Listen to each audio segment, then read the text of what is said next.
This diagram shows a standard pH scale, highlighting the strict physiological baseline of human blood. In healthy individuals, arterial blood pH is tightly regulated between 7.35 and 7.45. Clinically, pH is defined as the negative logarithm of hydrogen ion concentration. Because this mathematical relationship is logarithmic, a numerically small drop in pH, such as moving from 7.35 down to 7.2, actually represents a massive exponential increase in circulating hydrogen ions. Acidosis ultimately results from this dangerous accumulation of hydrogen ions, while alkalosis is defined by a critical depletion of them. As red blood cells rush through capillaries and deliver oxygen, the speed at which these microscopic shifts alter the cellular environment is immediate. These minute pH shifts are highly toxic to cellular function. In acute care, identifying the exact physiological root cause of the derangement is the most urgent diagnostic priority. Two organ systems are primarily responsible for regulating this hydrogen ion concentration. The lungs control the respiratory axis by clearing carbon dioxide, and the kidneys govern the metabolic axis by regulating bicarbonate, a chemical buffer that helps neutralize excess acid in the blood. A primary failure in either the lungs or the kidneys dictates the exact nature of a patient's acid-base disorder. This animated diagram illustrates the diagnostic taxonomy used to categorize these failures. The x-axis plots the failing system, respiratory versus metabolic, while the y-axis tracks the direction of the pH shift, acidosis versus alkalosis. By systematically placing a deranged blood gas result into one of these four quadrants, a clinician can trace the numbers directly back to the underlying physiological pathology. Respiratory acid-base disorders are driven strictly by fluctuations in carbon dioxide clearance. This diagram highlights respiratory acidosis in the first quadrant. This is a drop in pH caused by pathological increases in CO2, which typically indicates type 2 respiratory failure.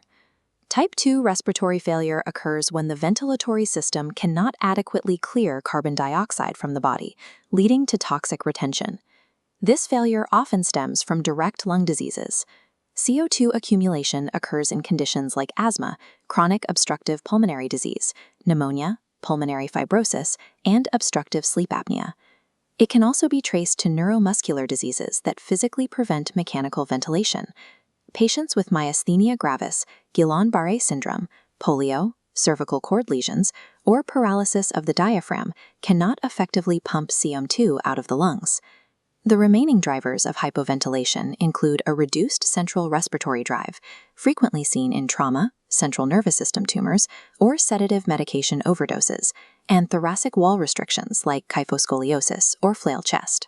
Moving to the second quadrant of the diagram, we see respiratory alkalosis. This state is defined by a dangerous reduction in CO2, entirely as a result of hyperventilation. Hyperventilation is frequently triggered by acute anxiety or by chemical triggers such as a salicylate or aspirin overdose. Compensatory hyperventilation is also driven by severe physiological and neurological events, including pulmonary embolism, stroke, meningitis, and subarachnoid hemorrhage. The respiratory axis directly mirrors the patient's ventilation rate. Hypoventilation breeds acidosis, and hyperventilation breeds alkalosis. Looking at the metabolic axis, normal cellular metabolic processes inherently produce acids as byproducts. Metabolic alkalosis is relatively uncommon. This is strictly because the renal excretion of excess bicarbonate is highly efficient in healthy individuals. This section of the diagram highlights quadrant 3, metabolic alkalosis. The first primary mechanism here is massive gastrointestinal loss of hydrogen ions. This occurs during severe vomiting, aggressive nasogastric suction, or in conditions like pyloric stenosis, which is a physical narrowing of the opening from the stomach to the intestines. The second mechanism is profound renal hydrogen loss. This is driven by mineralocorticoid excess, as seen in Cushing syndrome, or the administration of loop and thiazide dynametics.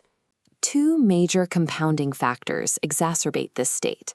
Contractional alkalosis occurs following severe volume depletion, and a critical intracellular shift of hydrogen ions is strongly associated with hypokalemia, a dangerous drop in blood potassium levels. Metabolic alkalosis represents a failure of structural hydrogen retention, or an artifact of severe volume and potassium fluid shifts. The final quadrant is metabolic acidosis. This state arises from critical abnormalities in the regulation of bicarbonate and other buffers in the blood. Because the clinical causes of metabolic acidosis overlap and are often invisible, diagnosis relies heavily on the data visualization shown here, a stacked bar chart known as a gamblegram. The left column stacks the major cations, sodium and potassium, while the right stacks the major anions, chloride and bicarbonate.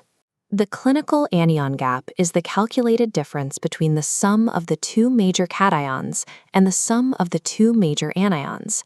As the chart demonstrates, the measured anions do not perfectly equal the measured cations. This leaves a physical gap in the data stack. This gap represents the excess negative charge present on unmeasured molecules circulating in the blood, such as albumin, phosphate, sulfate, and other organic acids. In a healthy individual, the strict physiological baseline for this unmeasured gap is between 10 and 18 millimoles per liter. By calculating the exact width of this gap, clinicians can determine precisely how the entire metabolic axis failed. This brings us to the first subcategory, increased anion gap metabolic acidosis. In this animated gamblegram, we see the gap increase when foreign or pathological anions, acids other than chloride, are dumped into the bloodstream.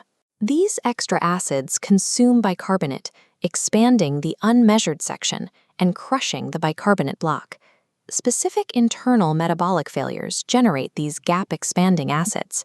This occurs in lactic acidosis, ketoacidosis resulting from diabetes or starvation, and in acute kidney injury or advanced chronic kidney disease. The gap is also artificially inflated by external intoxications, such as the ingestion of methanol, aspirin, ethylene glycol, or toluene. The second subcategory shown here is normal anion gap metabolic acidosis. When the bicarbonate block shrinks, the chloride block expands upward to replace it, keeping the unmeasured gap securely at the 10 to 18 millimole per liter baseline.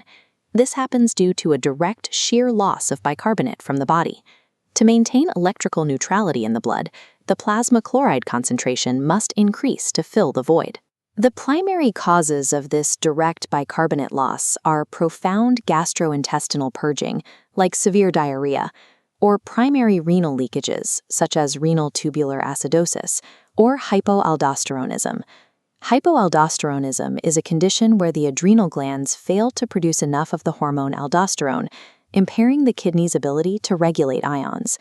The anion gap isolates the exact mechanics of the acidosis. It takes a massive list of potential etiologies and divides them neatly into either a problem of acid addition or a problem of base loss. This flowchart illustrates the complete diagnostic workflow. Any deviation outside the narrow 7.35 to 7.45 pH window must immediately be categorized by its primary failing organ system. The physiological binary dictates the path. Rapid changes in carbon dioxide indicate a lung failure, while bicarbonate and buffer derangements point directly to a metabolic or renal collapse. When the clinical presentation of metabolic acidosis is ambiguous, the anion gap calculation serves as the definitive tiebreaker, mathematically separating the remaining variables. Effective treatment requires reversing the specific physiological derangement mapped by this matrix, rather than just blindly attempting to adjust the blood pH. Masterful clinical diagnosis of acid-base disorders does not rely on memorizing lists of symptoms. It requires trusting the mathematical predictability of a tightly integrated dual-access physiological system.